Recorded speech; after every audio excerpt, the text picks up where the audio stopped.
Hi, hello, good morning, afternoon, or evening, and welcome back to Cosmic Lovers Tarot. I hope your day is going well so far. Today's reading is all about goal setting and how to work towards a certain goal that you have. We're going to explore we're going to look at several different ways that you can work towards that goal. And this is for an Aquarius. You could be an Aquarius sun, moon, or rising. And this is the spread that I'll be using. So we'll have your goal in the middle. And then flanked by it, we're going to look at what it is you need to work on, things to avoid, a physical action to take, and a mental action to take. So my intention, my hope with this is that at the end of this reading, if you're kind of stuck in a rut in terms of how to make your dream a reality or how to make your goal a reality, we're going to get some very actionable steps that you can take starting today and work towards making this goal a reality. All right. So first up, I'm just going to pull a little oracle card, get a little vibe check. So vibe check for Aquarius.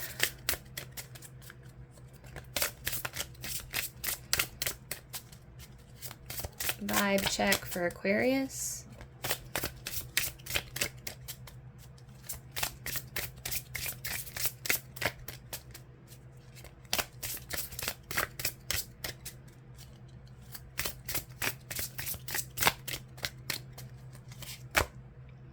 The River Queen. Flow, letting go, and natural movement. This is reminding me of something from a previous reading that I did, but I can't quite remember it right now. The thing that is coming to mind is dancing. So I'm thinking of that song, Dancing Through Life from Wicked the Musical. But more specifically, you may actually, Aquarius, you might actually be a dancer. Or this might be kind of more looking at dancing, discerning between when to push and when to, or not pull, but like when to push and when to float, when to paddle and when to float, you know? This flow of life here, or this River Queen, it can be really tricky. One of the trickiest things, I think, when working with the universe, working in step with the universe, is knowing when to assert yourself and when to relax and like kind of flow with reality, or like flow with events. And then what's also especially challenging is knowing when the universe is calling upon you to step up and take action and prove yourself. Like I was just having a conversation with a client about this. It's so tricky because sometimes you make a decision and the universe just like basically paves the road for you. Everything falls into place. You get the money that you need. You get the opportunity that you need. You have the energy that you need. Everything's fine. And then you're like, oh, okay, cool. This is what I was supposed to do. But sometimes you say that you want to do something and you commit to it, and then the universe just blocks you at like almost every path. But it's not a block like, no, you don't want to do this. It's more of a block like, are you sure you want to do this? Like almost asking you to prove yourself by jumping through these hoops and like committing and staying the course. You know, I'm thinking of like someone who's starting a YouTube channel, and for 3 years they make a video every other day, but their follower count will not grow. And the universe is almost like, okay, let's see how badly you want this. And then for some inexplicable reason, on 3 years into their journey of plugging along to no followers, they get picked up by some national syndicate or someone, you know, showcases them, and then all of a sudden their follower count explodes overnight. There's a little bit of an energy like that, is like waiting, you know, like what is going on here? Why is this taking so long? So anyways, that was just a little side note. We'll get back into, I think River Queen will play more of a role into this as we go on. But for right now, you could be a dancer, or you could be working with trying to understand how to know if the universe is challenging you to show up or telling you that now is not the right time. Okay, what is Aquarius's goal? I'm using the Phantom Wise Tarot. What is their goal?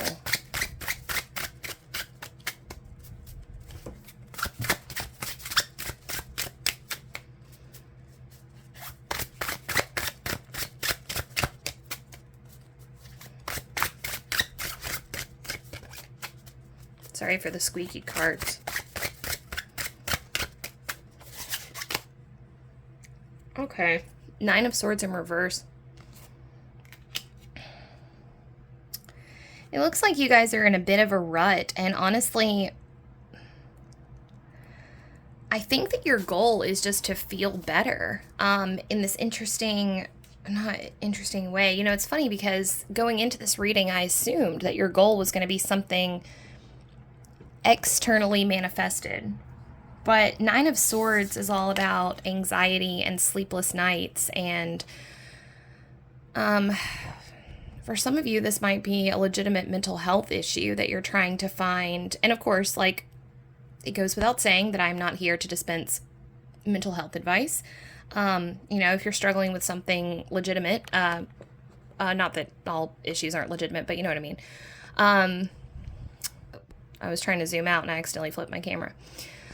You might want to, well, anyways, we'll get into it. We'll get into it. But of course, I feel like I just need to say that tarot readings are not a placeholder for medical help.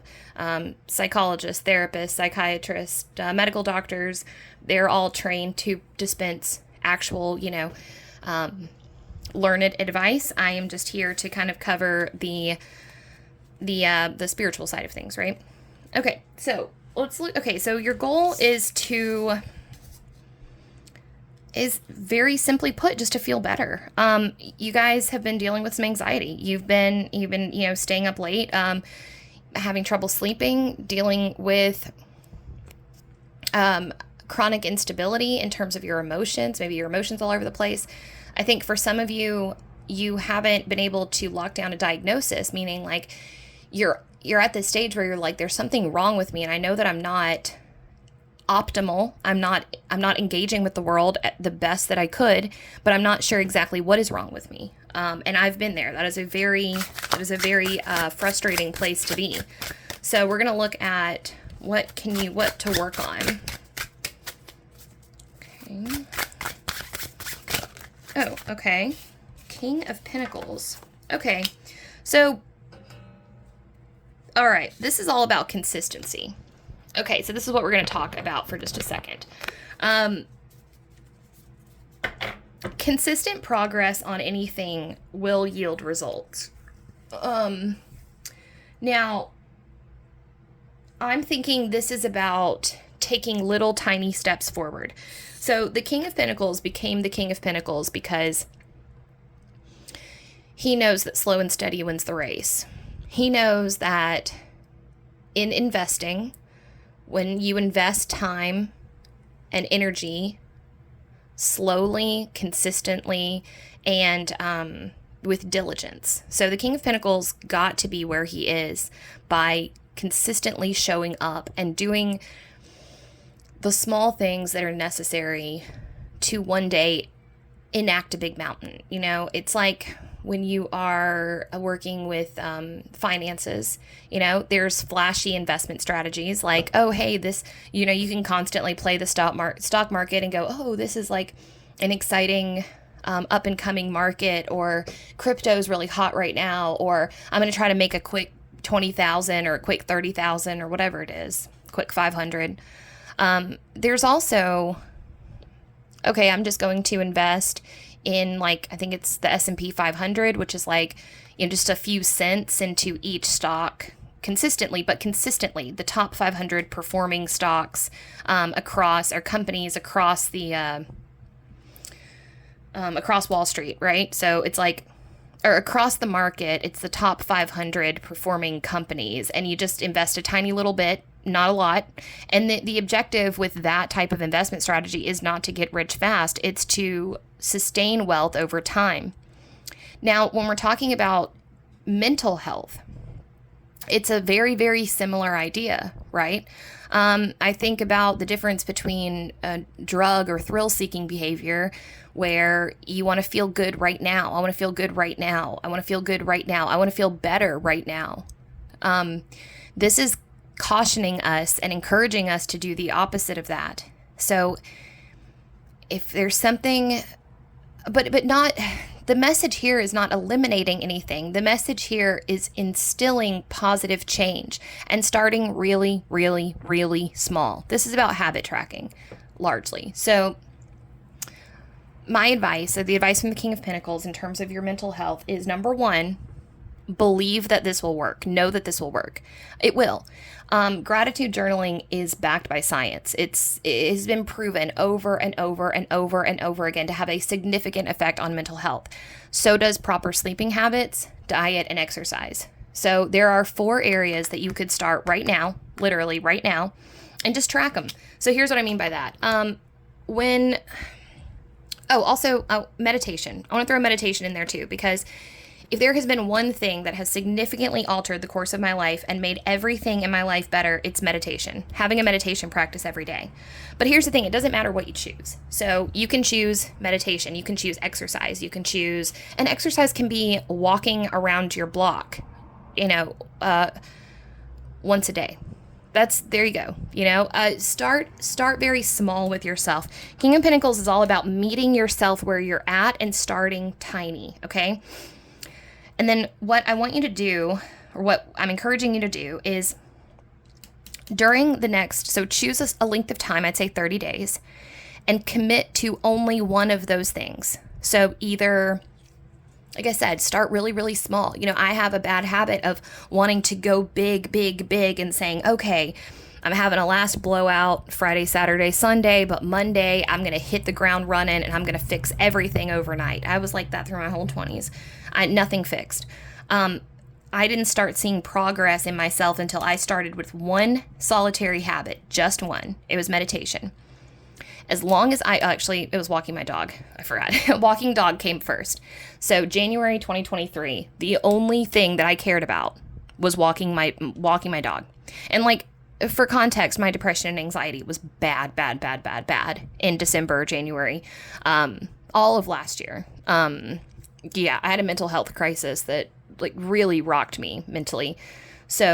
And emotionally. So it's taken me a very long time to recover from that. But that's how I can tell you that starting very, very, very small is the best way to go when you're coming through anything. And here's what you do, or here's what I did. So I don't know. It might help you. Choosing one habit. So for instance, this was walking my dog. So walk my dog every single day for a month, right? It's non-negotiable. It's an easy thing, and then celebrating that when it was done by letting myself do whatever I wanted for the rest of the day. I did that one thing. So if I wanted to play video games for the rest of the day, I could. If I wanted to lay around and read books the rest of the day, I could. I didn't have to do anything else. The next month, it was walk my dog and meditate. As long as I meditated, I could do whatever I wanted the rest of the day. That's still kind of how it is, I mean, this was January. Each month I stacked on a different habit until finally by now I've kind of leveled out, where I have my morning routine, I have my night routine. I'm still working things out, but my mental health is way, way, way better than it was. And so King of Pentacles is basically giving you an inspirational prompt that's hey, just know that taking these tiny, tiny, tiny little incremental steps here, each coin will eventually, no small act is wasted with the King of Pentacles. Everything matters. Everything counts. Every token that you invest on yourself and your mental health and your self-worth and, your self-care, it all adds up to eventually become this very stable foundation upon which the King of Pentacles can now rest. So, what to work on? Small habits, consistency. So, remain consistent, celebrate your wins, and small. Make it small. You can stack after every month, but just for 30 days, just commit to one solitary thing, just one. If it's meal prep and planning your food for the day, if it's exercise, just small. Keep it small. All right. Now, what do we need to avoid? What does Aquarius need to avoid?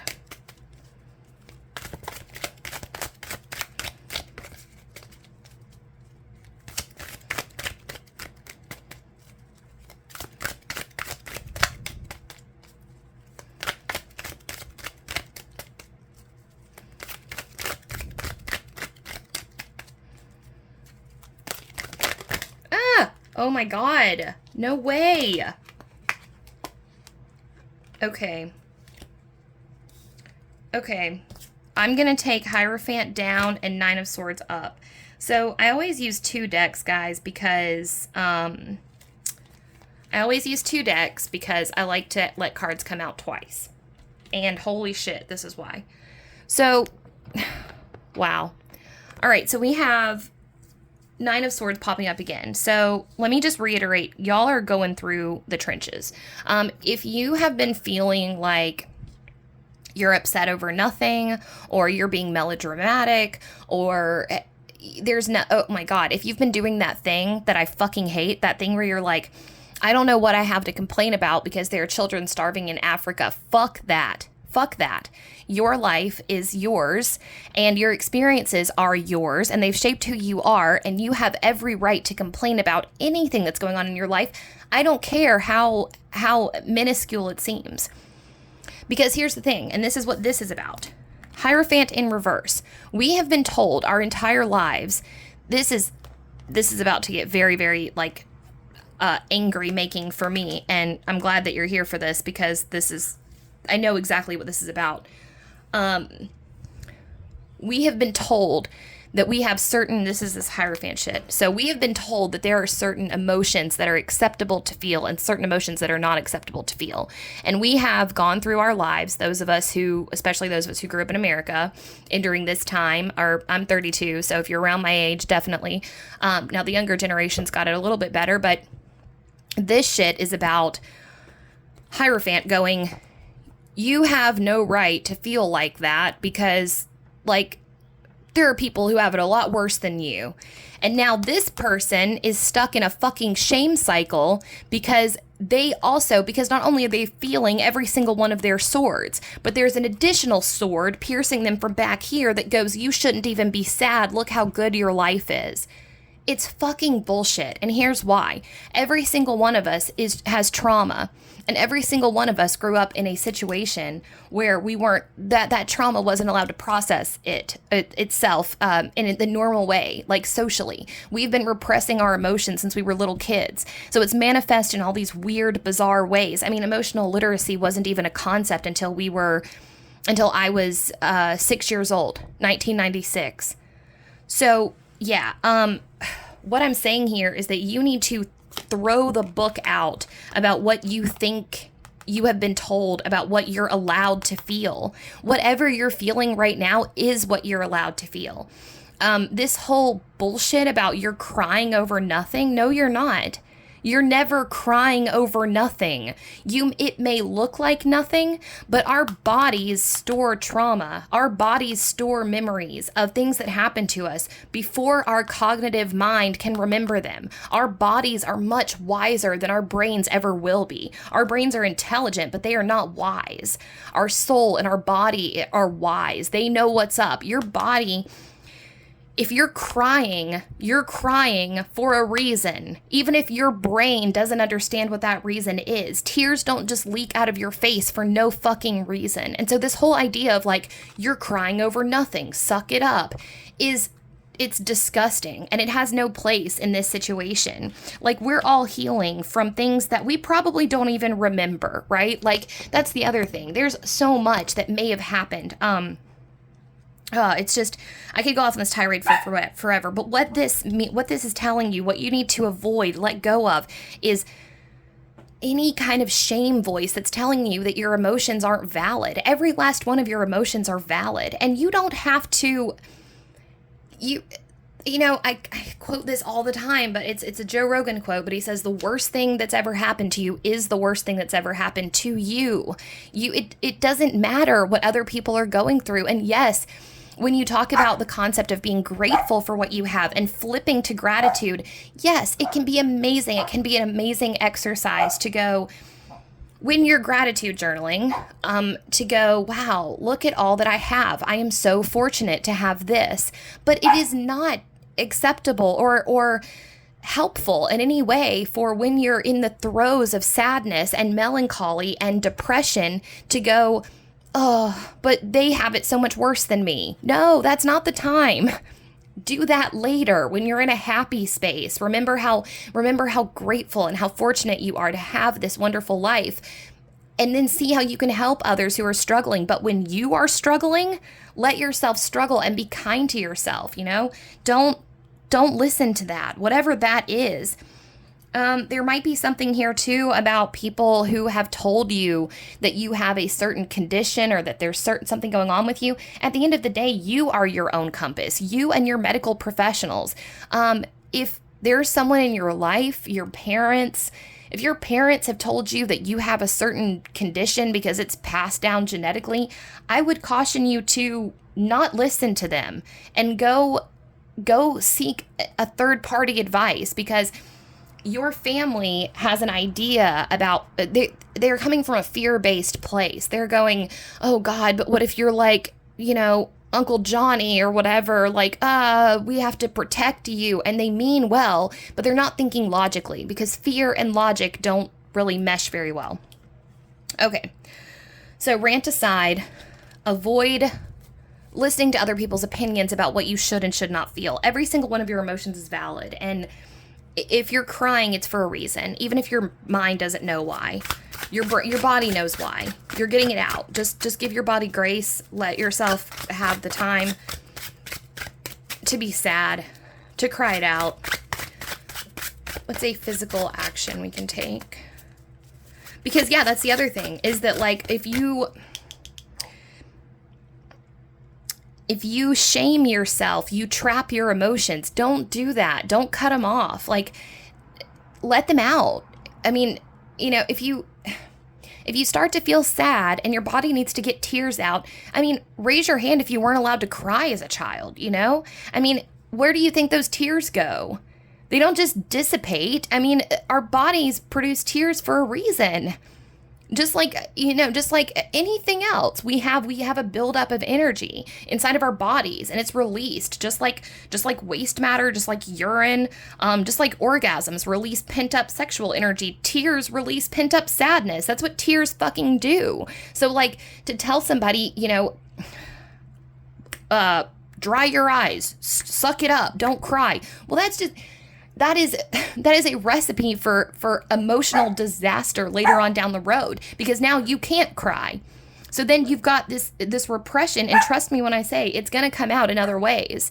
It's going to manifest itself as addiction, and then they wonder why everybody's addicted to drugs. Well, why is our society so fucked up? I don't know, maybe because we forgot how to handle emotions, you know? Anyways, the repression and all that aside, that's what happens when you don't let your tears out. It gets trapped, right? And then there's nowhere for it to go. So definitely let yourself cry it out. You know, there's no shame in what you're feeling at all. At all. Ooh. Oh, wow. Physical action, the 6 of Cups. This is the soulmate card. So for those of you who are in a relationship, you are being, okay, Page of Wands in reverse. Yeah, okay, so there's a little bit of a message here about kind of carrying all this on your own. You guys have a really sweet tribal member. Now, I think it's either a soulmate or like a good friend, who can also be a soulmate, of course, but I'm seeing this as like, this is like your friend, your partner, someone in your life is like always ready and willing to be there for you. And like right now they have like other friends. It's like these little rabbits here, but they're really pouring that tea for you. Like it's almost like they only have eyes for you, and they're waiting like very patiently for you to take them up on their offer to share with them. And this isn't about just like having general tea. This is about like spilling the tea, but like the deep tea. They want to know, what's going on with you, and they really want to be there to help. So even if it doesn't make sense, here's the other big thing. This person in your life, they're going to support you in your feelings, even if your feelings don't make sense. So it is perfectly okay to just level with them and just say, hey, I'm having these irrational moments of where I'm just like breaking down emotionally and I don't really know how to move through that. And they're probably going to have some good advice for you. So in more like tangible, actionable steps, I would say that if that resonates with you, if there's someone in your life who has offered to be there for you or said, hey, Aquarius, like, I'm always here if you need me, that wasn't just lip service. They really do mean that. They are there for you. They're ready to help.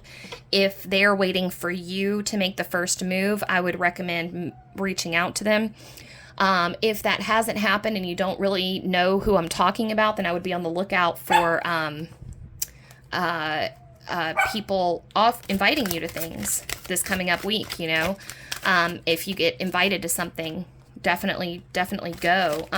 If you feel up to it. If you're, just listen to yourself. But I would encourage you to go and just know that somewhere out there, even if you don't know each other yet, there is a person out there that really cares about you a lot. Mental action, the world. King of Swords in reverse. Yeah, so you guys are completing a cycle here emotionally. Knight of Pentacles. Wow. Okay, so we've got Page of Pentacles showing, Knight of Pentacles showing, the World, and King of Swords in reverse. So this is for mental action. Okay, so there's some previously held belief of yours that is starting to unravel itself. There's something that you think about the world, or a way that someone, this King of Swords energy, and then this letting go, there's some perception of you that needs to be gone. I'm thinking of this idea of like, man, Aquarius is just always the fuck up, like the black sheep or whatever. And with this Knight of Pentacles energy, this change in your self-perception has been a long time coming. It's been coming gradually.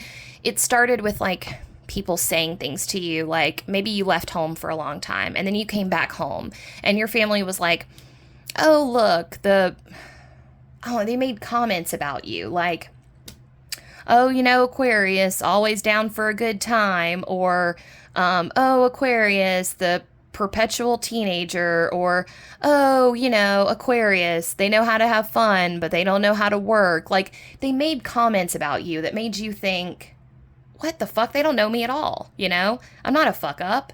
I'm a nice person. I work hard. What do you mean? Like, just because I'm kind of a bit of a hippie, or kind of a bit of a punk, or a bit of an anarchist, or whatever it is, there's something about your self-image, your self-perception, that people are taking the wrong way. Like, oh, just because I believe in the healing power of psychedelics doesn't mean I'm a drug addict, mom. Things like that. Like, there's something in your perception. I think this has to do with a father figure, but I could be wrong. Could be a teacher, could be an uncle, could be a grandfather. But I definitely feel like there's somebody in your life that's making comments about you that are like, you're like, what the fuck? That's not me, And what we have here, a lot of this is, okay, a lot of what we have going on for you right now in this situation is you've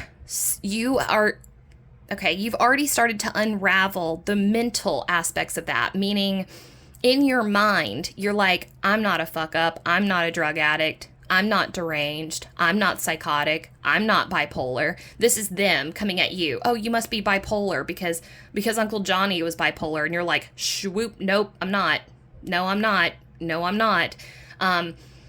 Oh, look at you. You just can't hold down a job. And you're like, actually, I can hold down a job. I choose not to because fuck capitalism. And these are all just examples. But basically, it's like they don't understand you. They fundamentally don't understand you. And so you've been acting like that's just rolling off your back. And good on you. The mental calisthenics of this, Knight of Pentacles, like every time you hang out with them, you have to go through this like nonsense where they just kind of cut you down. There's something about success there. Maybe your family has a different idea of success than you do, and so you're just kind of like, they're never going to get it. Well, with this world here, this is like, not only is this completing a cycle, this is also about how you are perceived as you go through the world. And what we're starting to do here, what we're doing is with this Knight of Pentacles, we've gotten through the situation where it's like, okay, again, you can think about you their words to you are bouncing off of you. You're like, yeah, whatever, yeah, whatever. But what we didn't realize as we were doing that is that this was creating these tiny little swords in your heart. Because even though mentally you thought, well, I know who I am, I know that's bullshit, and that's true, emotionally it did scar. It just scarred under the surface. Deep, deep within you somewhere, you want your father to be proud of you, or you want your mom to think that you are impressive, or you want your family to see you as the person that you actually are. Because there's this dichotomy between how the world and how you see yourself and how your family sees you. And it's caused this division. And that is the crux of what your mental health issues right now are. You are exfoliating down these layers of hurt and going, wow, okay, that's why you're crying and you don't know why. Because your conscious mind knows that what they think and say is bullshit. It's not representative of you. But your heart, your deeper part of yourself is hurt because your heart wants something that your mind knows can't happen. So there's a little bit of a dichotomy. All right, well, best of luck to you, Aquarius. I hope this reading made sense. I hope it brought you some peace and clarity, wisdom, insight, whatever you need on your journey. And I hope the rest of your day goes really, really well. If you enjoyed the video, please give it a like. Please subscribe if you'd like to see more content from me. If there's anything you'd like to chat about, please feel free to leave me a comment down below. And I will see you guys next time. Thanks. Bye.